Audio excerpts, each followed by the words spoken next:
Arcot Rajasekar, but we just call him Raja. I think he makes us call him Raja. He's from RENCI, and he's going to be talking about real-time data management with iRODS. Except he changed the title. Sorry about that. Okay, this work was done along with two of my colleagues from University of California at San Diego, John and Frank from there. And basically, this has been a work going on as part of NSF-funded project called the DataNet Federation Consortium at the very top. And that project has been going on for 5 years. It's ending this year. And this was a particular part of that. Okay, there are normally, one can identify 4 different kinds of big data. Everybody knows what is a big data. Basically, if you look at it, the characterization is done on volume, velocity, variety, veracity, and value. And being from the iRODS group, I normally say findability and availability is also more important apart from these 5 V's.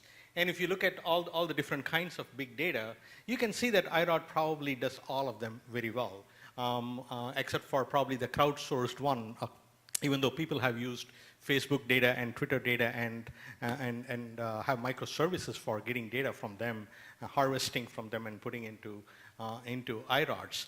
But most of the time, people deal with large kinds of data like LHC, SKA, and LSST, and all those type of things, or genomics data, like we heard for the past couple of days. And there is the long tail science of data. We today heard about 2 different kinds of research data management for scientists in say in Netherlands and scientists in Sweden and so on and so forth. So the long tail of science data is also another important part of it. But there is a 4th kind of big data called the sensor data, which is becoming and will become probably the largest kind of big data as we go forward. There we deal with Internet of Things, where every appliance at home will become internet connected, and then we'll talk to you about that. And more importantly, the concept of smart cities and connected communities are gaining, and with the cars which are becoming autonomous, we will have a lot more sensor data coming into something like iRODS. So we'd like to see how we can do management of sensor data, and can we do it with iRODS, and what are the difficulties we face with doing that. So sensors are basically electrical devices. They convert physical entities into electrical entities, and then they send it out, and obviously you need to do a conversion from those electrical pulses to what we think as temperature, pressure, or seismic movement, and so on and so forth. So there is a whole bunch of those type of activity going on in there. But the sensor data, by the time it comes to us, it's obviously in the format which we are really familiar, bytes. So you get bytes of information which you would like to deal with it. But they are slightly more different than that. Compared to all other kinds of data, sensor data come in. When we look at normal resources, there are only a few resources. You might have maybe 10 storage systems, or 100 storage systems, maybe 1,000 storage systems. That is what we normally have when we talk about resources. But when you talk about sensors as a resource, you're talking about hundreds of thousands of sensors. So 1,000 sensors is normal, hundreds of thousands sensors, and probably as we go forward, we'll be talking about millions of sensors. So it's highly distributed kind of data coming in, and the data is also coming in a continuous rate. It's never ending. They keep on sending in pulses, these packets of information to you. So you can see why sensor data is different than the normal file-oriented static data generated, say, from a sequencer or by a user or by projects such as from a telescope.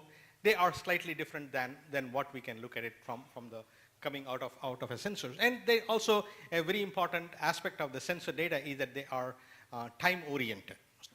There is a timestamp on it that becomes really important part of that particular sensor. And you have volume also, because even though there are very small packets, since they come in continuously and they are coming from hundreds of thousands of these, the volume can be pretty large at times. And some of the sensors by themselves also can be really very large packets also, like high definition video.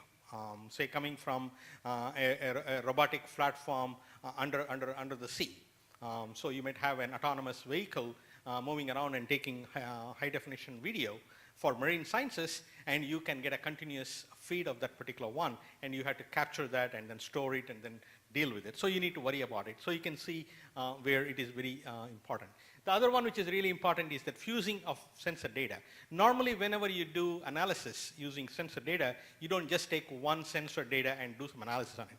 You take several of them together, fuse them together, and make something out of that. For example, in seismic sensors, it looks at several seismic data coming in and tries to figure out if there is an earthquake happening. And once it finds there is an earthquake happening, it will try to find out where is the epicenter of the earthquake. And then once it finds the epicenter of the earthquake, it is going to use other information in there about what is the propagation of that earthquake wave. And then what is the magnitude of that particular earthquake. So it tries to use hundreds of and sometimes even thousands of sensors to figure out exactly what is happening. You cannot do it with a single sensor type of thing. So the type of analytics being done using sensor data is also different than what we normally do in the case of a file data. So why did we do sensor data? Basically, like I said, this is part of our DataNet Federation Consortium project, and many of the our partners in that particular project from marine sciences, hydrology, engineering and cognitive science, and biology, and some of these people are here, like the SciShare people are here who are working with the UK SciShare. They are really interested in sensor data because they are getting this type of data in their thing, and then they would like to know how to deal with that particular type of thing. And based on that, we were able to see a set of requirements for how to do that from the sensor data. So basically, you would like to access sensor data, and you can provide access control and authentication. That is one of the good things about iRODS. It provides you a lot of these type of data management facilities which normal sensor systems do not have, and you can take advantage of them. And we can also have multiple formats of the same data. And that is something which a normal sensor system is not really easy to do, but you can do that in the case of something like using iRODS. You can provide it for repurpose, reuse, and also you can have metadata attached to that. So these are the type of things you can really helpful to do that. And one thing which really stands out is that you would like to do a playback of a sensor at the same rate at which the sensor data was coming in, type of thing. So that is another important thing. Can I do a playback of data coming from there, and then you should be able to deal with that. So there are certain things which we can do and how we can do that. So we connected to a particular sensor concentrator called the Antelope real-time system. This has been a concentrator which has been available for quite some time. I think it is probably around 25 to 30 years old, being used heavily in seismic community, but also becoming largely familiar in the environmental sciences also. It is a large object ring buffer which takes data from multiple sensors. They call them data loggers. And then these data come in and gets into the packet into what is called a ring buffer. And then you can take those packets out of the ring buffer. And what iRODS does is basically connect to the object ring buffer and tries to take the data out of that. So if you look at what we do in iRODS is that we have a set of microservices called Antelope module microservices. That's what I call that. They basically talks to these object ring buffers and then try to sense, get the packet of data from there. We call that the reaping of data from that particular one. And it is a loosely coupled federation. I can connect to as many orbs as I want, and I can connect to one orb multiple times and then get data from multiple sensors. Because an orb normally is a concentrator for thousands of sensors coming from different places. So I should be able to take any data stream out of that and then give it to the user or archive it or store it and so on and so forth. And you can define these MSO objects, the microservice object, for each of these orb stream, and then you can start using them. And many of the things is that these concentrators are basic middleware which do not have much about, know much about authentication at all. Many of them do what is called host-based authentication. They don't even have a concept of a user or an administrator. If you're coming from a particular host, you are given every aspect of all the things you can do about it and things like that. So they are very naive in data management. By putting iRODS on top of the ARB system, you're actually making it more powerful and helpful for the user so that they can connect to it without much problem. Even now, if you come in and say, I want to take a data out of an ARB from, say, the Scripps Institute of Oceanography, they need to say, okay, what is your IP address? And then you need to give them an IP address, then they will put that into their host list, and then you'll be able to get to that. Whereas if you do iRODS, and then iRODS can connect to it, you don't need to worry about it because iRODS is, the host where the iRODS is running is already known to the ARB, not your host where you're coming, your client is coming from. So you get a little bit of better type of things. So we wrote a set of microservices in there, reaping sensor streams, converting a sensor stream format from the packet format in, which is individual to that particular ARB system, and storing these streams as files. Again, like I said, a sensor stream is infinite in nature. You need to worry about how am I going to store that in there. And you should be able to provide access to that, and you should be able to take a stream and push it back into the ARB system for a replay. So that is another important part of that. And you can use rules to archive things. So these are the different kinds of things we would like to do, and we are able to do with the sensor system. So this slide gives you all the different kinds of microservices which we wrote for accessing the data. Mainly there are a put and get, so that it hides a lot of the thing. You can say put a packet into the ARB or get a packet from the ARB. So one packet at a time. You can say, and that particular thing already has the information about, okay, what sensor you want, from which particular ARB you want, and then at what timestamp do you want a packet from. So you can give all that information when you do a get, so it'll get that particular packet out of that. So you can do a series of gets, it'll get the next packet, next packet, next packet, and so on and so forth. Obviously, that is a single connection. It gets only one packet at a time. It's going to be slow because it's going to do a full iRODS type of thing. The other one we did is ARB open and close and do what is called select and seek and so on and so forth. These are basically the get, ARB reap, and ARB put are the different type of microservices which, along with the ARB open and ARB close, will basically do like our, if you look at, if you're familiar with the iRODS API called object open, object read, object close type of thing, they are very familiar with that particular one. The main difference being that we are not doing it at a buffer level, we are doing it at a packet level. So when I say get an ARB packet, the packet coming out of, say, a seismic sensor might be just 16 bytes long. Whereas if I'm getting it out of a video stream, it is probably like 4K coming out of that. So you have to deal with that type of, what is a packet can be different for each sensor. So you need to worry about that type of thing when you're dealing with something like this. And you can get multiple packets also. You can say, keep on getting 10 packets and get me 10 packets at a time. So it'll wait for 10 packets and then send it to you. Or you can say, get me the next packet, get me the next packet, and so on and so forth. So these microservices are really useful for getting data from a sensor through the ARB system in our case, and then do that. And I wrote it for the Antelope real-time ARB system, but it is not very hard probably to take the same set of microservices and then make it connecting to other types of sensor systems also. So it's not going to be rather difficult to do that. So here is a couple of rules for dealing with how to do data from there. This is the continuous reaper. That means it keeps on getting data from the ARB and then putting it into the iRODS system. So if you look at it, it is doing an object get and keeps. It is doing this delay thing. So basically, it keeps on doing that again and again and again. Basically, it creates the file if it is already there. Otherwise, it goes and gets the data and puts it in there. And if it is not, if the file is not there, it automatically creates the file and starts putting in that one. The other one is that reap and convert is another one where you can take the data. You can see that I'm using arb open, arb select, and arb reap, and I take the data, do the decode of that particular one.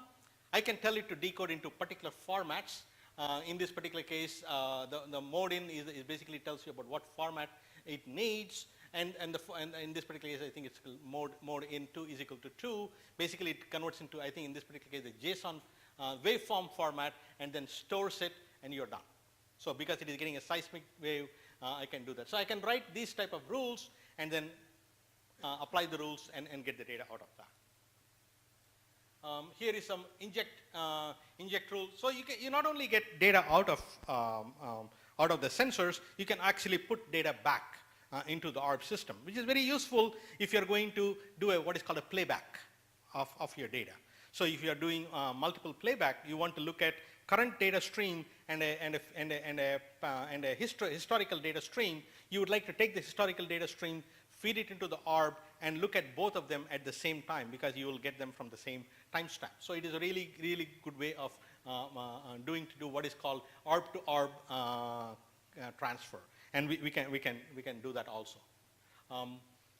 So we also store data in multiple formats. Obviously, it's very easy to store in what is called the raw ARB format, which is basically take the buffer which is coming in, the packet coming in from the Antelope ARB, and just store it. And then when you do the replay, it's very easy to do the replay and things like that. Or you can convert them into what is called the NetCDF format, called the CDL, Common Data Language Format, which is a new kind of NetCDF format, which is very easy to use. Or you can actually convert that into the traditional NetCDF4 format using NCGen also, and then store it into that particular one. So I wrote a simple microservices for converting also.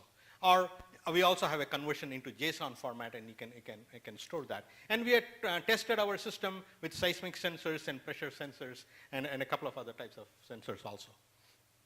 And here is a format in serial, how the data looks like, and in the JSON format, and how it looks like. So it has got a whole bunch of metadata for it, and then a set of data attached to the very end with a timestamp and other details in there. And this is a very good chart borrowed from somewhere else, which basically tells that there are multiple these kind of functions which are available, which can transform from one format to another format. You basically take all these type of things which is available, convert them into microservices. You have a very rich way of converting sensor data from one format to another format. And these are the types of operations we have performed in there. Using our system, and this is another one which basically says that can I show it in real time to somebody else? So I take the data from the ARB through the DFC iRODS server, and then I use a WebSocket D system so that I can pipe it into into a HTTP client and then show that.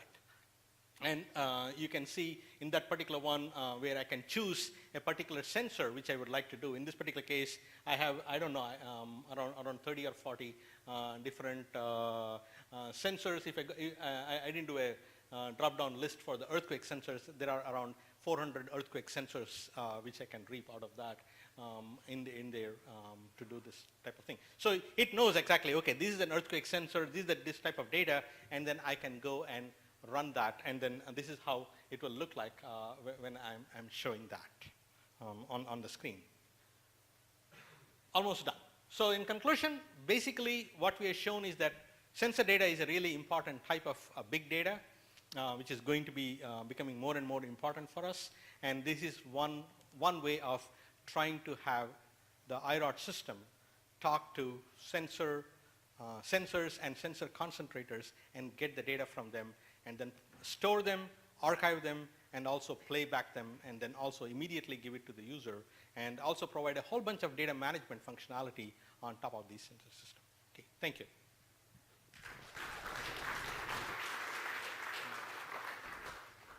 If you got any questions, Chris is going to come down for the next talk.